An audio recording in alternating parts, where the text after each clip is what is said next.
Yeah, I think that the biggest thing that's always on our cons list right at the top is family. Which is funny because people move here for the weather and then they're like, it's too hot. It's too hot. My big push was actually leaving the NHS. You think that, it's easy to get a job in Dubai, but it's really not. The market is quite saturated now. I see. You know, the school fees and all the ands that you'd get with your salary. I'm like, why would I go to London, spend all this money, live in a shed basically? Okay, welcome everyone. Thank you for joining us. Very happy to have you all. I'll let you all do introductions. Some of our audience will be familiar with Sohaib already, but if you want to give a bit of an introduction, who you are, where you come from. Thanks for the kind words. I'm Sohaib. I work in the investment team with Mohsin over at Curate Capital /IFG. And thanks for having me on. Saima? I am Saima. I am a paediatrician from London. I have moved here 2.5 years ago now. So thank you very much for having me. Rasool, mum of two, been in Dubai for 9 years, been in retail for far too long. Now working for myself, currently a COO for a couple of amazing brands based in Dubai. And thank you for inviting me. Amazing. So the topic of today's video is basically about, what it's really like living in Dubai. And, you've been here 9 years, Rasool. You've been here 2.5 years, Saima. Yep. Mm-hmm. You've been here just over a year. And I've been here about 1.5 years now. So I was saying earlier that, there's all kinds of things that are there when you first come to Dubai, but then nobody really talks about what happens like when you're, a few years in. And I wanted to kind of explore some of that stuff. So it'd be great to understand, maybe if I kick off with you, Rasool, about why you kind of initially moved and, that kind of backstory. And then maybe we can get into some interesting topics. Yeah. So it's a really silly reason, actually. So we've always come to Dubai on holiday. We came through Dubai to go to the F1 and then go on holiday. And Faris at the time, my little boy, was a year old and we'd missed breakfast at the hotel. So we ended up in Dubai Mall in front of the aquarium at Cheesecake Factory. And I said to my husband, gosh, this would be the dream, wouldn't it? Going to the aquarium all the time and eating in the Cheesecake Factory, which then got me thinking that actually could we live here? And before I had my little boy, we used to live in Hong Kong. So we'd spent a couple of years in Hong Kong. Coming back to the UK, felt a little bit dull after that. Whilst we were here, I saw a couple of consultants, went back to the UK, and then alhamdulillah, a couple of months later, we moved to Dubai. Nice. So it was just, we've always loved Dubai. We thought maybe it'd be a great place to raise a family. 9 years on, I still think exactly the same thing. I think it's a great place to raise a family. We've kind of gone backwards and forwards on, do we move back? My son's now 11, so he's going to start secondary school. So we did have that, do we move back for secondary school in the UK? But when we have our pros and cons list, and we've had that list since we've come here, there's a lot more pros to staying here. I think that the biggest thing that's always on our cons list right at the top is family. I come from a really big family. I'm one of 6. My husband's one of 10. We're very close. So that's the thing. That and the weather sometimes are the two things that are there. Which is funny because people move here for the weather and then they're like, it's too hot. It's too hot. I think in Dubai we all have this thing. We have like amnesia. And we get to the winter and we're like, oh my gosh, it's so amazing to live here. I love living here. And you forget about 50 degrees. And then you get to the summer and you're like, I am literally melting. Like, how do I live here? 9 years, I'm still here. But I think the summer is short enough and you go away and stuff like that. And then the winter comes along and as you say, you're like, this is amazing. Like, it's like barbecues and all that. You picked on some really interesting topics, which we are going to get into, namely schools.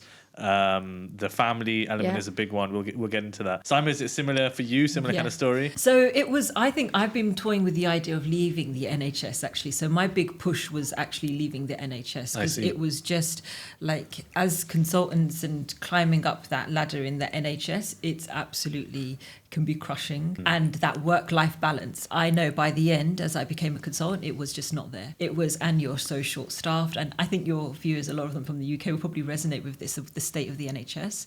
So you're working all long hours. You're basically working for free. There's a point where it tips and you're like, I'm sacrificing too much time with my family. I'm missing all the important occasions to just stay late. And the pay doesn't really, you're still struggling at the end of the month. You can't really have you can't afford for the nicer things in life. So you're just like, is it worth it? Is it worth it? And the stress was absolutely incredible. It's just you're managing too much risk in the hospital because there's just not enough doctors. Yeah. And it's a resource poor setting. To be honest with you, it's coming here and I'm like, actually the NHS is very resource poor and you manage too much risk there. So, and at that point, as a paediatrician, you're like, I can't live. This is cutting years off my life. I can feel it. You can't sleep, you can't eat. And it's very, very stressful. Yeah. So, and at the end of the day, it's other people's children you're looking after. It's not like, you're just like, is it worth it at the end of the day? And then both my parents passed away in COVID. And then I got married very quickly. And then he had settled in the region. So there was a lot of push factors out of the UK. And I thought, well, I'll go and I'll come, have some sort of night. But then since I've come, I'm kind of like, no, it's stayed. yeah, exactly. Yeah. And it's taken a while to settle in. I'm not going to lie. It took me, I have been incredibly homesick.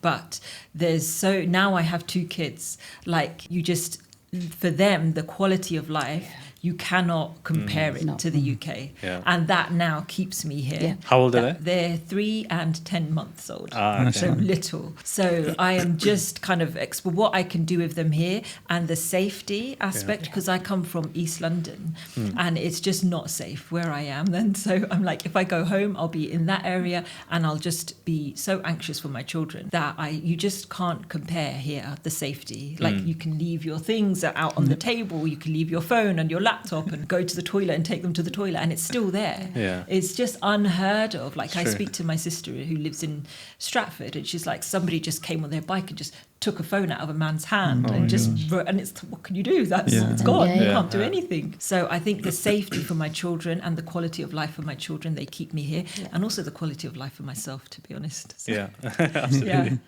I want to talk about the first bit of what you're talking about, particularly the NHS. So, I mean, let's talk about jobs and employment and all that kind of stuff. But I think, as you said, a lot of our viewers are from the UK. A lot of them are in the kind of, NHS system. Like, what does it look like going from, someone who was presumably like born, raised, trained in the UK, like a lot of people have gone into the NHS, and then, like, what does it look like? It's like looking for a job here. To be honest, it's very difficult. You think that, it's easy to get a job in the UK, but in Dubai, but it's really not, because the market is quite saturated now. I see. So in from Dubai, like global talent, presumably. Yes. So you're competing with people from Canada and America and India and Pakistan and the UK, and they are recruiting. And now, because there's so much competition, they're looking to recruit the top of the best of those countries. So how many publications have you? How many years post consultant have you been working? What procedures can you do? What are you going to bring to us? Because it's a private healthcare system, and you can.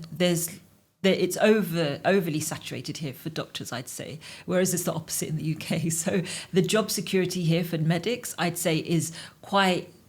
It can leave you feeling quite anxious, to be honest, because it's all about the number of patients you attract and how many people have you got. You build a following, right? Yes. Because I see all the time, like in these groups, it blew my mind when I first moved here, because you're so used to just turning up to the GP surgery and seeing whoever's there. Yeah. And then you come here and you go to the surgery and they're like, who do you want to see?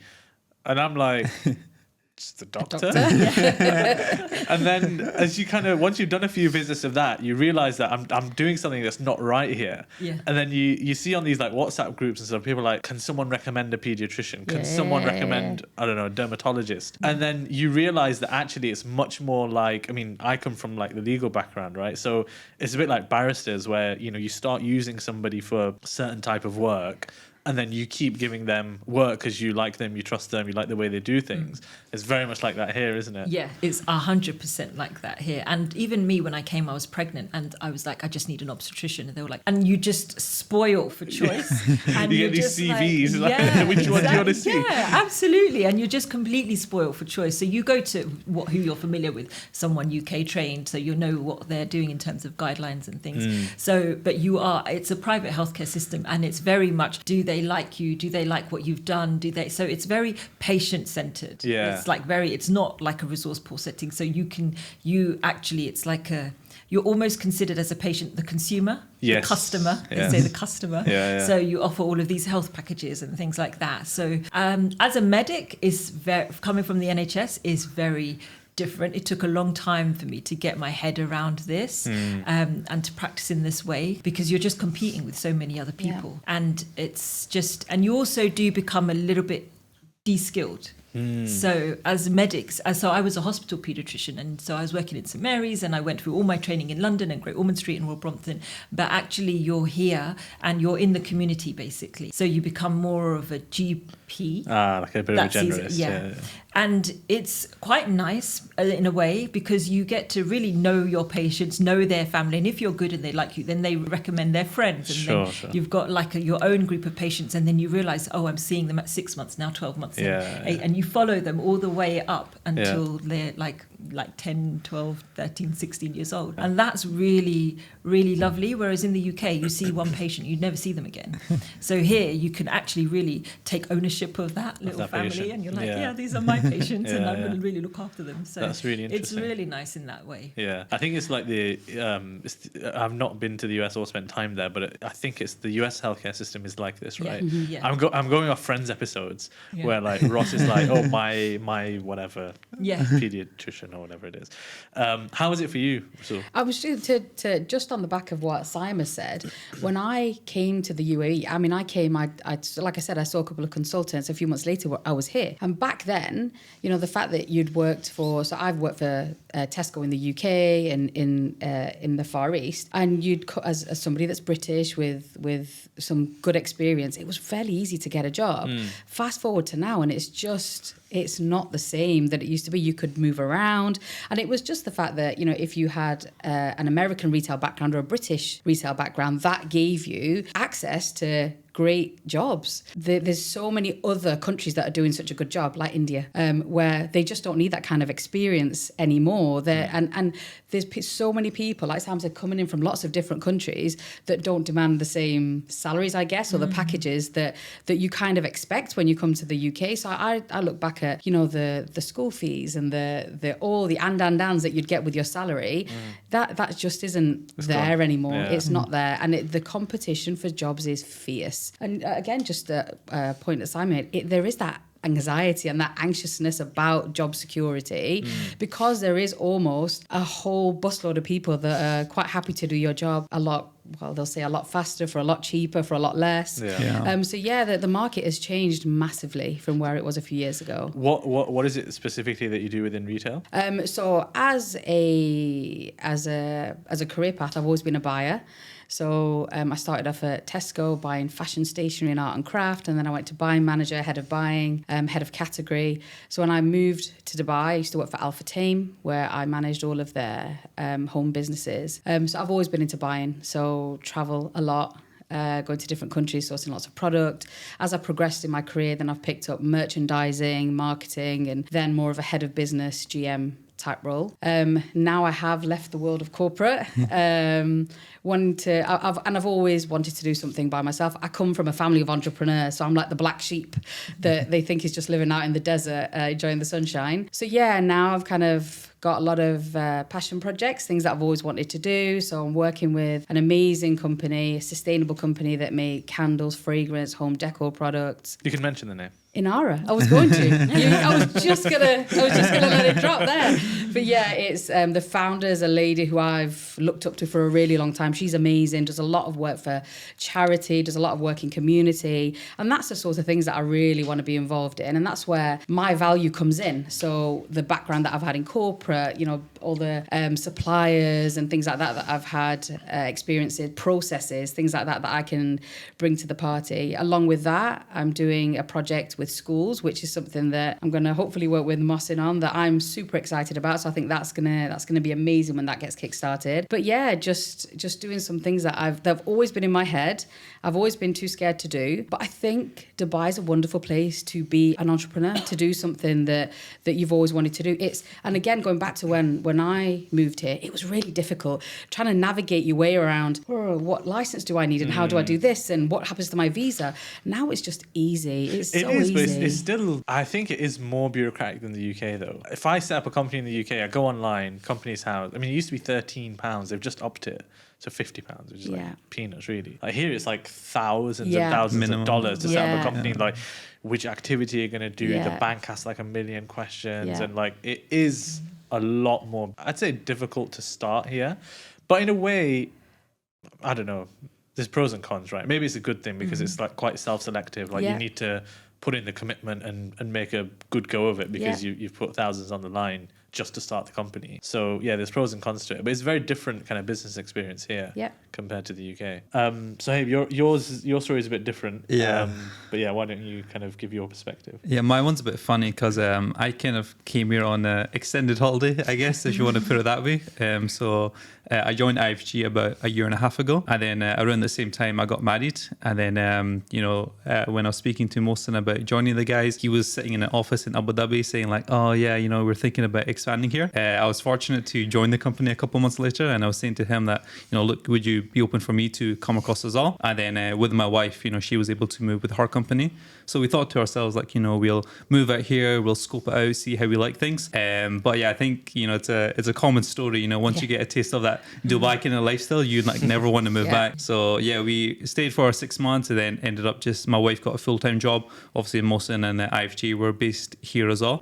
So yeah, just never looked back after that. And I think the main kind of things with that is like, I think is similar to what you're saying around like quality of life. Like for myself and my wife, we just got married, like living in London. When I moved to London in 2021, like it was not that bad. I think cost of living crisis hadn't like really hit that hard. But once you're like staying out here and you're seeing, okay, what's the cost of living in London as a young couple? We're like 24, 25 compared to the lifestyle you can get over here. It's like night and day. It's just so good what you can get bang for your buck. And at the same time, we're young corporate professionals. You're like reaping the tax benefits and everything to do with that. And so we're just kind of saying, I mean, especially for me, coming from Scotland, I'm like, why would I go to London, spend all this money, live in a shed basically, where I can be in Dubai living the life. So it was a bit of a no-brainer. Yeah. So I want to talk about a few things. I'm not quite sure where to go. So let's talk about religion and Islam, I think, because that's something that,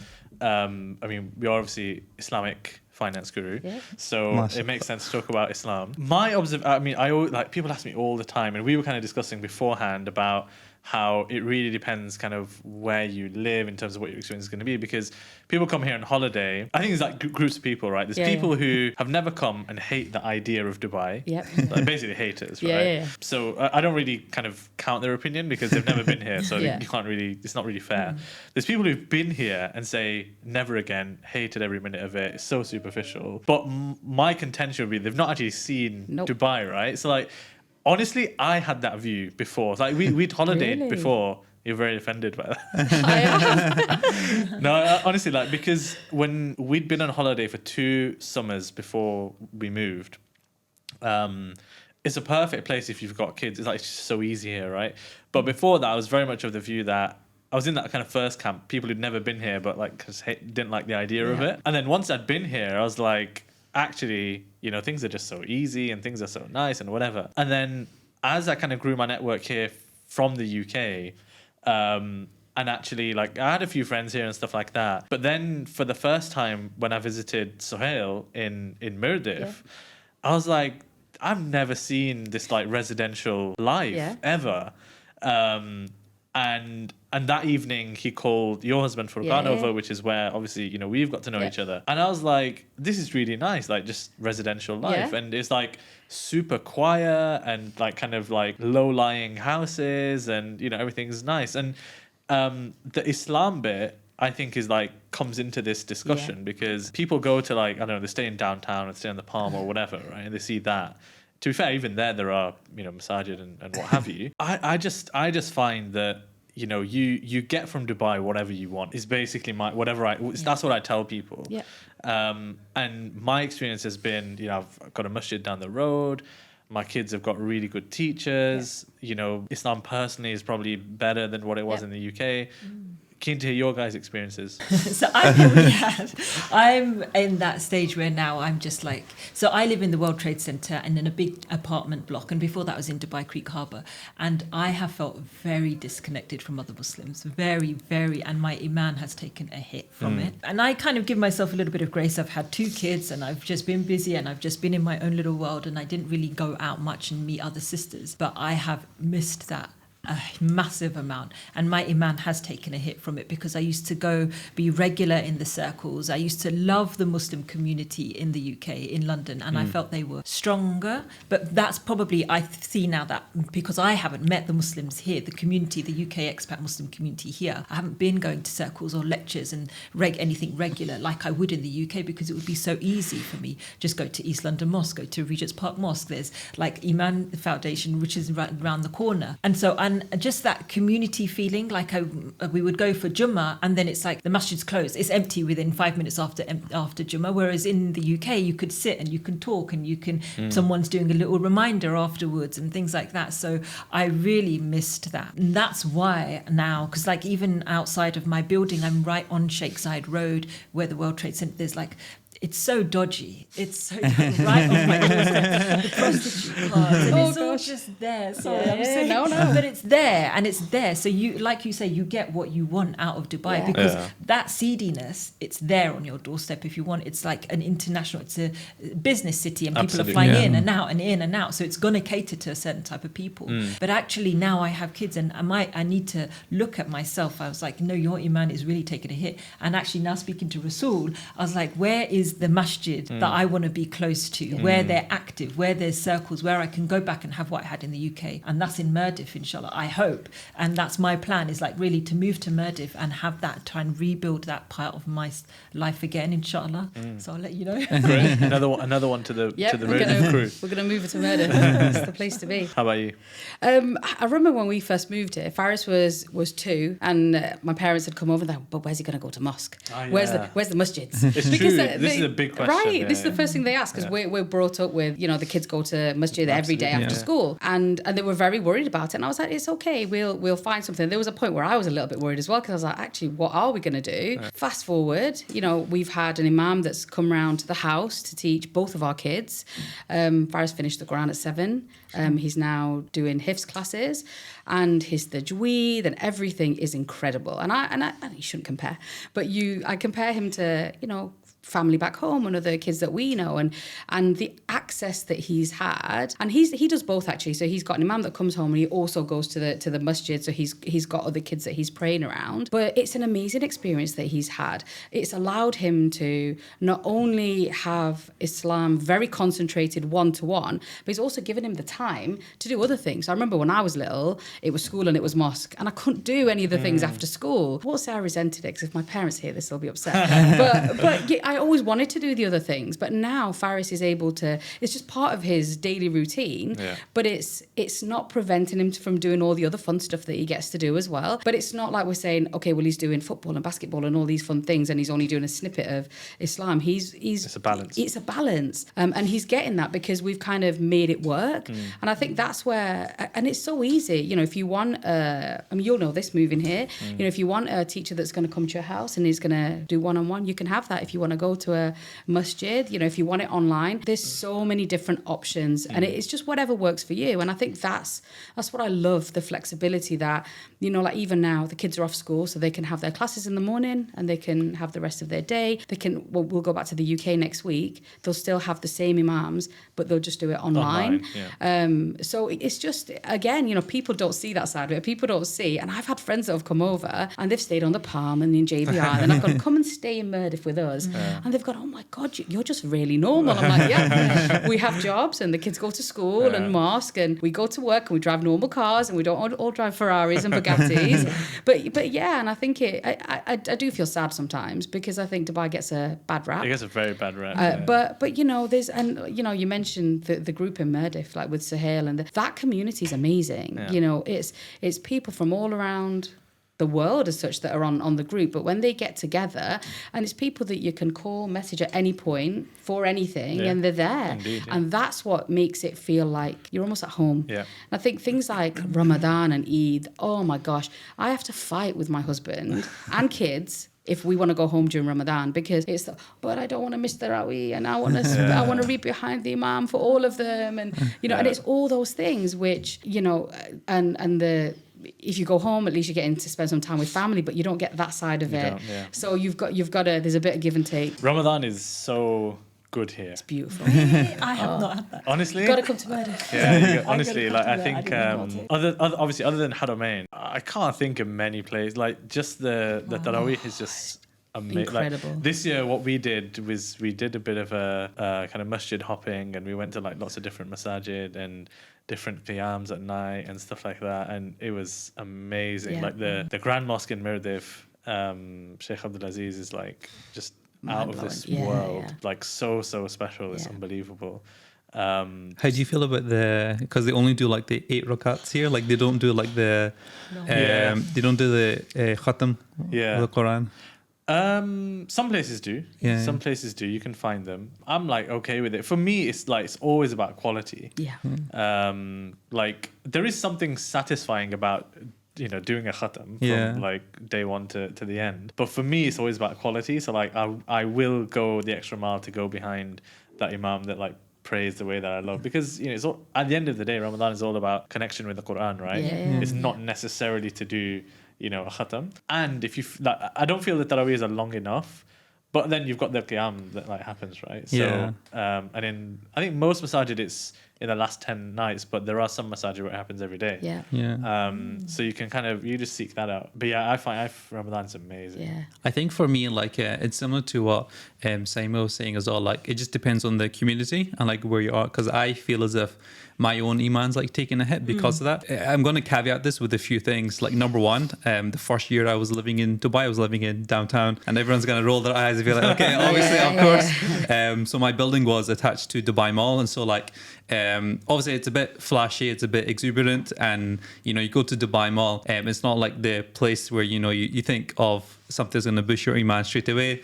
People probably aren't dressed the best when you go to downtown, things like this. But at the same time, you know, like I did have a masjid that was like walking distance from me. It was literally like 10-15 seconds away from my house.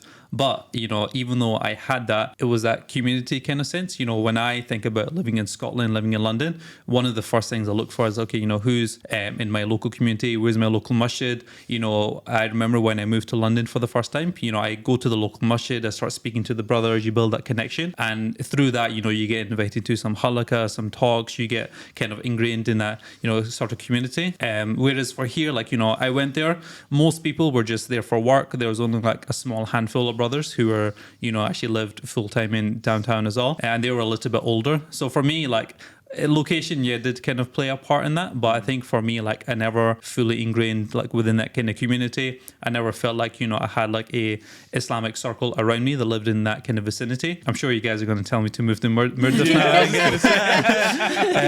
But I think for me, like, you know, I'm a young, you know, couple, right? You know, I like the fact that I was quite central, and you know, you're not young anymore. So I'm youngish. I'm young in my heart.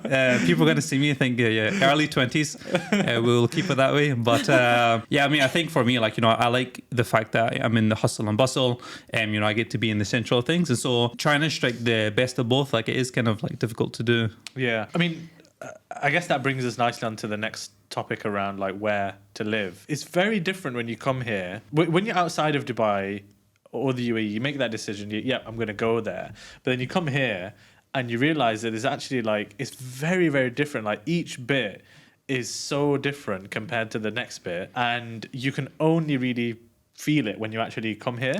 Like even when you just drive around, you can feel it, let alone once you kind of live in it. So, I mean, we've obviously just had this discussion. We've talked about our, you know, respective different kind of experiences. And I think it is different depending on whether you're a couple versus a family or, you know, whatever. But I think for people who are seeking a kind of, basically what we've talked about, like a very community driven, Muslim experience where you've got other families in the same area who are like-minded, similar values. What's your guys' advice for people that are moving here? So I would say it depends if you've got a family or not, but really I think avoiding the high-rise tower blocks, I think, because you can feel quite isolated up there when you first come in. So where I am now, it's like in the middle of, it's on Shakeside Road. If I want to take my kids for a walk or something, it's just the main road. And then it's like everywhere is family friendly, I think, because everywhere it's like it's safe and everyone's going to have kids and families there. But if really I think you move to a community rather than just one of those high-rise apartment buildings, because I can't hear the adhan. I only have the adhan alarm clock in my house. That's how I hear the adhan.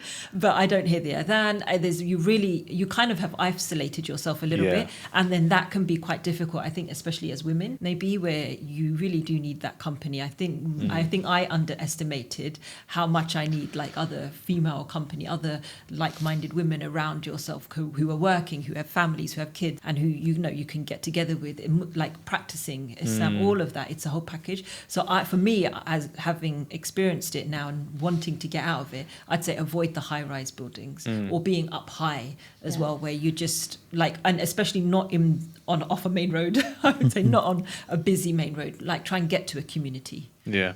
That would be my advice. We've always lived in Murdiff. I feel like we're the Murdiff massive. We did move away for 1 year. We went to Abu Dhabi and then came back to Murdiff. I think always try and speak to people that live in Dubai, get their advice. Because I know when we moved over, we got like a guide from Al Fatame, and it was corporate guide. And if we'd have gone off that, I think we'd have ended up in Dubai Marina. But I think it's really important to speak to people that are here and get their very honest feedback about, and asking them all of those kinds of things about, how close are the masjids, how close are the schools, where are your local shops? Because I know those things are really important as well. And I know we've looked a couple of times of moving outside of Murdiff, but it's too hot to do anything like this at the minute, but it's nice to be able to walk to your nearest shop or to walk to the masjid or to walk to the restaurants. And I think that's Did you really walk to the shop, or did you just WhatsApp them? Never. I have never done that. No? We do it all the time. I noon delivery a lot, maybe twice a day, but I've never WhatsApped the shop. But it's just, being able to, even now it's very hot, but Imam will want to rollerblade to the shop because she wants to get something from there. And it's easy to do. And I think in some of the newer communities where the apartments and things look great, but actually it's still desert. Yeah. There's not a lot of things around it. And I think and I swear I'm going to stop talking about Murdiff. The one of the biggest things is that it's established. You've got parks and masjids and shops so close by. And I think when you move here, you need that, especially if you've come from, like I know when we moved here, we've come from having friends and family around us, and you kind of come into a place where you've got to make those friends and you've got to form those relationships, but it's a lot easier than living, like you say, like in like downtown or Marina, where it's completely different. Like I take my kids to Marina when we're just going through or visiting someone or JBR, and they think it's alien. They're like, this place feels weird, mama. Like, why is everyone in swimwear? I'm like, yes, kids, this is the other side. Let's go back. Don't look. Don't look. It's very influencer heavy. Yeah. How about you, Sohaib? What's your... I think it just really depends on the people, because I think for me, like moving to Dubai, like you literally don't know anyone apart from like the one or two people that you know. So for me, it was easy. I'm quite extroverted. I know Mohsin. I had a couple of other friends, and I think for me, like I generally do love Dubai, although I've been a bit negative, throughout this. But I feel for me, like, the thing that really brings me here is the fact that surrounded by good people, I have good friendships here. The people here are like very switched on. And so like my advice for people coming here is just ask around, see if you can get introductions. And I think people here, because people who came here from the UK, they've all kind of made the same kind of journey. We're all kind of expats. And so we all know what that kind of feels like. But, people are quite outgoing. They don't like stick to themselves. Like one big thing I felt in London is like people just kind of stick to their routine. They do the 9 to 5, they have the family. Whereas in Dubai, like, they build that community, they build that kind of relationship. And so one of my favorite things like being here is the fact that people have reached out to me. As soon as I touched down, I was getting like, tens of messages on LinkedIn, people introducing me through Mohsin or through my other friends and whatnot. So yeah, just come down, see it for yourself, and just speak to people who are on the ground. Yeah, I think you do have to feel it for yourself. Would be my kind of recommendation. Like I came here for a couple of weeks before any of my family had come, and in my head, like, Meredith made a lot of sense. But I said to my wife at the time, I was like, you will need to come here and feel it for yourself, because it's not fair for me to make a decision of, we're moving in this area, because every area is so different, and you're going to have such a different experience based on where you live. But yeah, that was our kind of our experience. I want to talk about, I guess, quite a difficult topic, which is family. I think this is the thing that pulls a lot of people back in the end. Like it's always there as a I mean, cloud is maybe a wrong kind of word, but it's always one of the big factors you have to think about when you're moving, and it never goes away. No. So yeah, I don't know, maybe I'll kick off with you, Sohaib. What's your kind of what's your take on it all? Yeah, I think, as you said, that's definitely the biggest thing. When I think about, any of the reasons I would move back to the UK, like family's, right at the top. To be fair, I feel as if that's the only reason I'd move back. So for me, again, I'm a definitely a young couple, right? You say this a lot. I'm trying and reinforce the point. But yeah, I think for me, like, alhamdulillah, like I moved out to the house already. I moved from Scotland to London, and now I'm like living in Dubai. So I think for me, I'm at a stage in my life where, I'm happy to be, away for a while. Alhamdulillah, both of my parents are in good health. So, I do make plans to go see them, visit Scotland, visit my in-laws in London, and so on. And so I think I'm at the stage where, okay, it does, play in my mind, the fact that I don't see them as regularly, but, because of, the fact that I know I will see them over the summer in Ramadan, they'll come and visit me, etc. Like that's, I'm kind of content with it that way. For me, it's a little bit more easier for someone who's, already moved out of the house. I think for my wife, she's, used to living in London, being close to her parents, she's never made that big journey to like move abroad and everything. So I think for her, like, there's that homesickness, does come up a lot more regularly. But for me, I think I'm happy as is now. I think if kids and stuff come along the way, further down the line, there is a sense of, I would want them to spend more time with their grandparents. I would want them to grow up in a similar to environment that I had growing up. Yeah.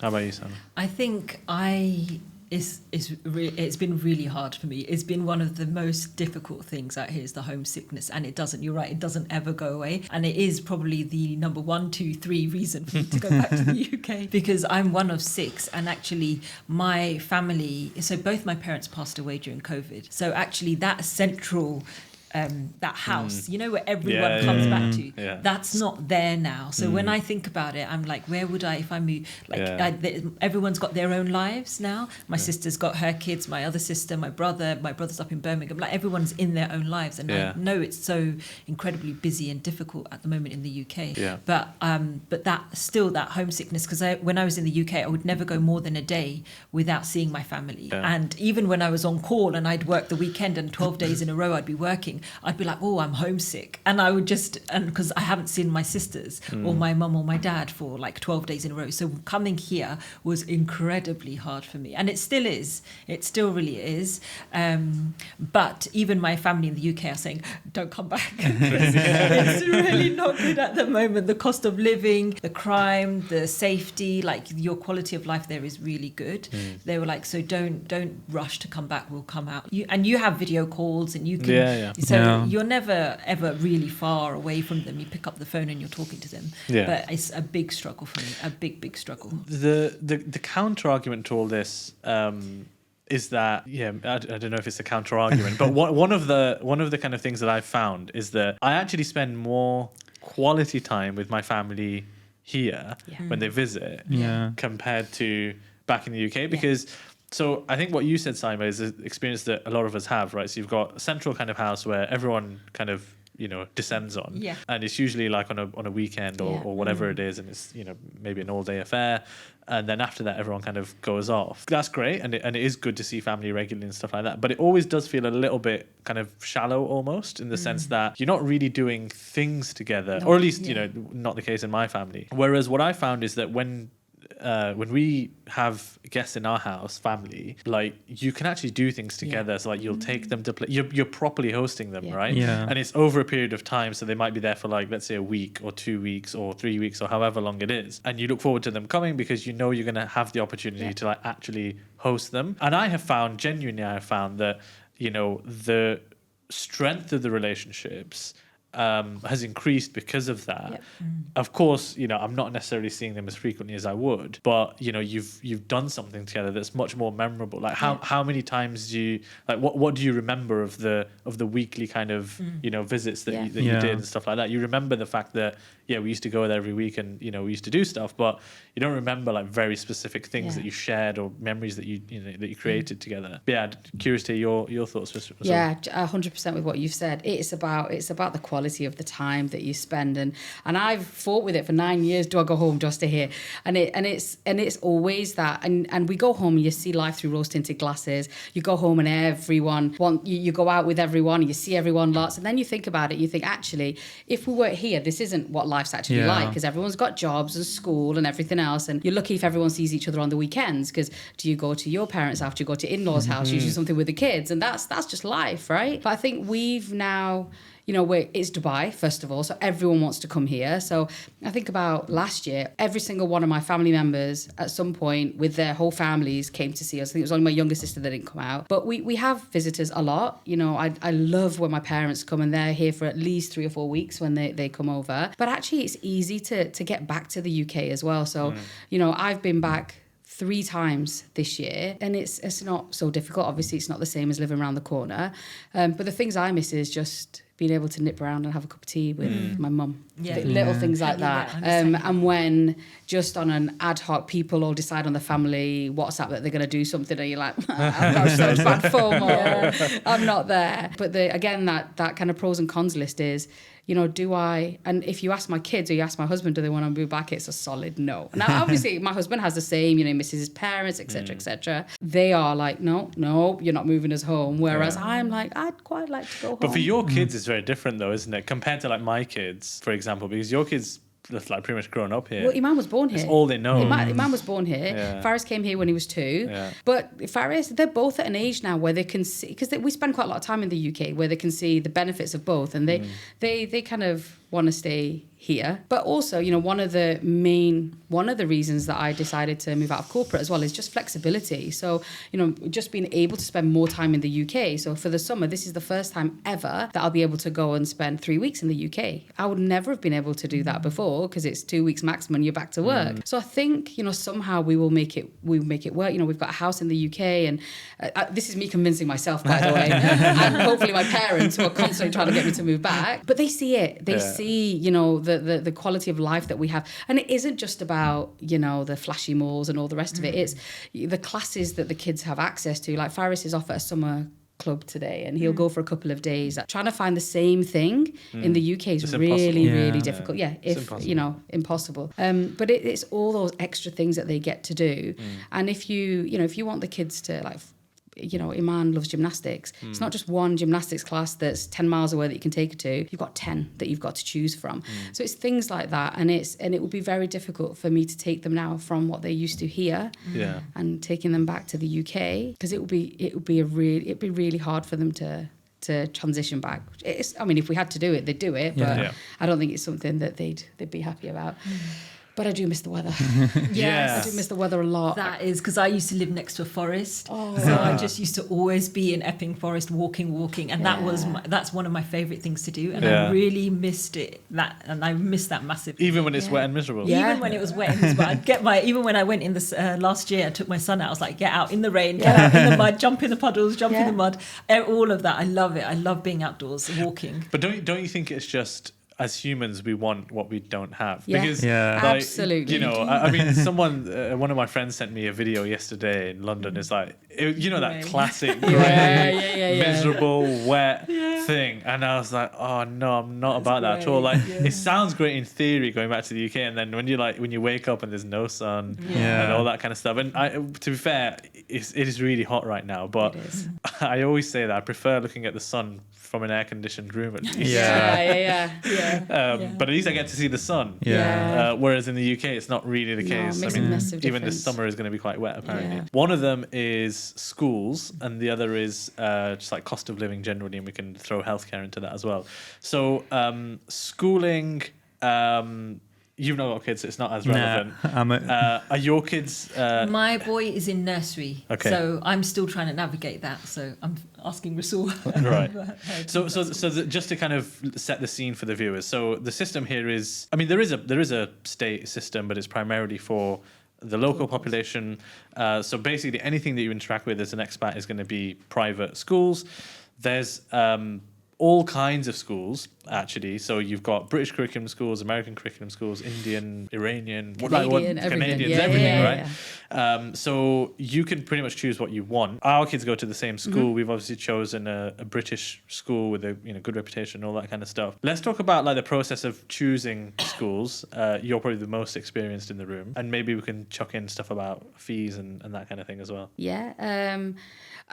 Like you said, there's such a range of schools. There's even just in the amount of British schools that there is, and price-wise, they massively differ. I think for us, we wanted something similar to what you'd get in the UK, something quite community-based, because some of the schools are massive here. So a traditional primary school in the UK, you'd have one class for 1 year, right? Here, you can have 4 or 5, 6 just for 1 year, which I think could be quite daunting. So for us, it was about finding a school that had like a good community feel, good ethos. We also obviously things like the KHDA rankings are really important. Which is kind of the equivalent of Ofsted, you can say. That's it, I can't remember it in the UK. So obviously you've got the outstanding, very good, etc. And they're very thorough. They're very thorough with how they give the gradings. Again, one of the reasons we moved to Mirdif was because we knew the school was already there. Faris has been in that school for the whole of his time. Sorry to interrupt you. Here's a question. Do you choose the school first or the community or the like area first? Because that's one question. We should have covered that in the hand in hand, is it? That's what we did. Hand in hand. But a lot of people I know, they've like oh, I really like this school, so we're going to move to, I don't know, Bursha or like whatever it is. A lot of people do that, but I don't particularly. No, because we had 3 schools that were on the list, and we'd gone to the other areas and we were like, just doesn't feel right. But also the schools, you go to visit the schools, you either get a feeling or you don't. And yeah, I can't speak about the school in much higher. I mean, I love the school. It's an incredible school. It's a British curriculum school. It's not an Islamic school, but their ethos is fantastic. I've been to Islamic schools. Like I said, Faris is now starting secondary school, so we visited a lot of schools, both here and in the UK, over the past couple of months. And the kind of the respect and the understanding they have for Islam.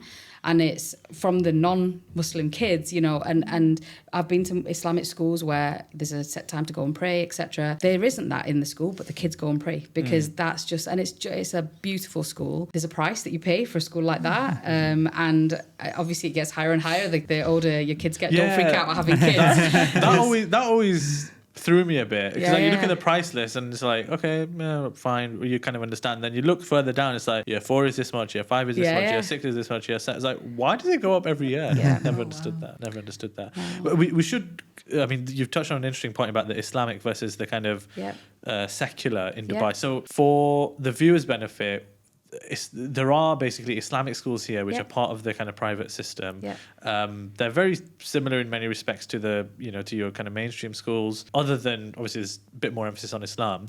Within the mainstream schools, you do have Islamic studies. Of course, yeah. So kids do get the kind of exposure to that, and then obviously you kind of you supplement it and you grow it at home, which is the route that obviously we've taken in our respective families. But obviously a lot of people send their kids to Islamic school as well. And there's a good choice, to be fair. And the prices do vary.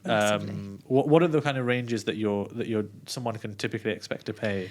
Gosh, you can. I mean, there's schools that are 10,000 dirhams a year, but they're kind of on the.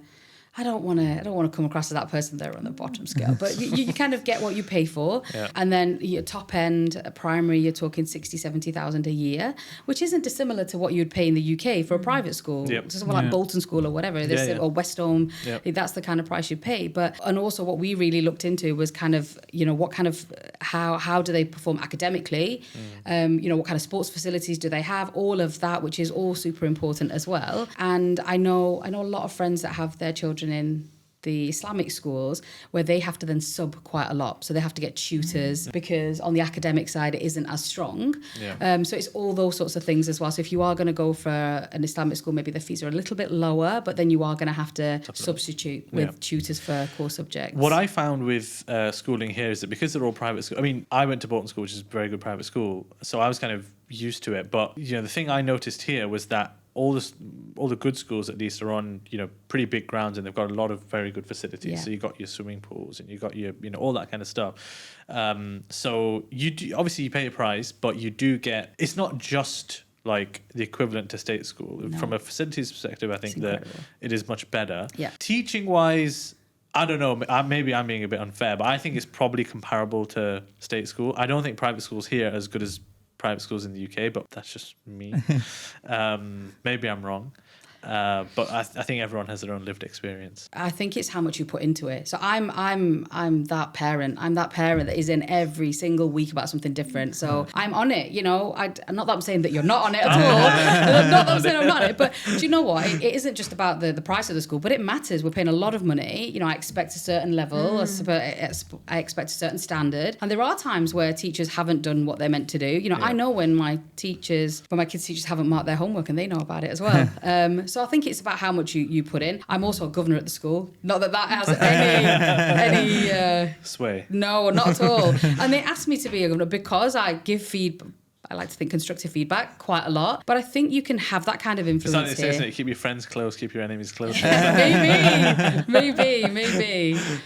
No. But you are right, and we've got my husband's got nephews and nieces at the same age as Faris, same year, and it feels like they have a way stricter policy on things like homework and things like that. True, yeah. I think that's not necessarily a good thing. Not necessarily a good thing, no, not at all. But I think secondary school now, this is where kind of it's that I don't want to say kind of the fun stops, but it's like it's serious now. You've got to, and again, we've kept them at the same school because of what they're putting into the secondary school and what facilities they're going to have, which is second to none. They've got robotics labs and design technology and things that are not the core subjects, but things that are super important that if you're paying that kind of money, you want your kids to have access to. Yeah, makes sense. I did want to talk cost of living, but I think time will probably not permit us. What I wanted to finish off on was a bit of a quick fire, not round, but just a quick fire question at each of you, which is, I guess, for the viewers' benefit, really.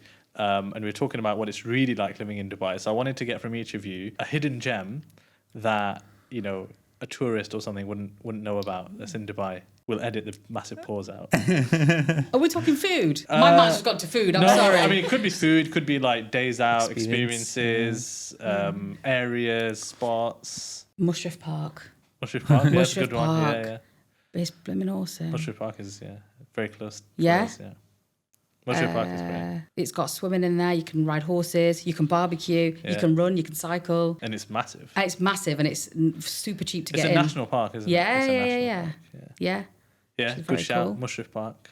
What's that for kids? So there's that. Ollie Ollie. Not Ollie Ollie. Kidzania? No, it's the one where you've got all the inflatable. Where is it? Somewhere in Al Quoz, around the corner from Raw Coffee, where it's all inflatable, the slides, the bouncy things. Faris went there for a party the other What's day. it called?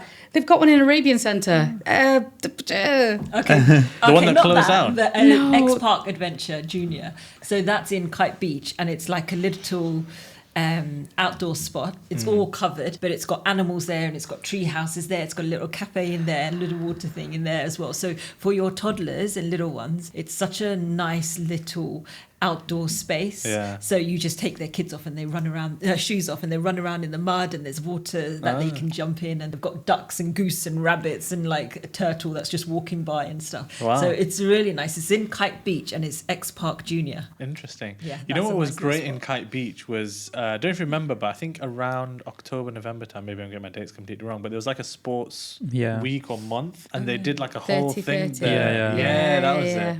And it was really good. Like they Yeah. had like paddle course day. and like Yeah, less. yeah. Like it was awesome. Yeah. And it was all free as well. Yeah. We took the kids there a few times. They loved it. Any hidden gems from you? I think people don't appreciate that there is quite a bit of natural beauty. You have to go Yeah. out to find it. Yeah. I think for me, like, again, I'm Scottish and I love the Highlands, and I used to go like mountain hiking quite a lot. And so in Dubai, like, when I came here, it seems like it's all desert, but I wanted to get those kind of experiences. So if you go like up north, Rasool, you have the mountains and stuff there.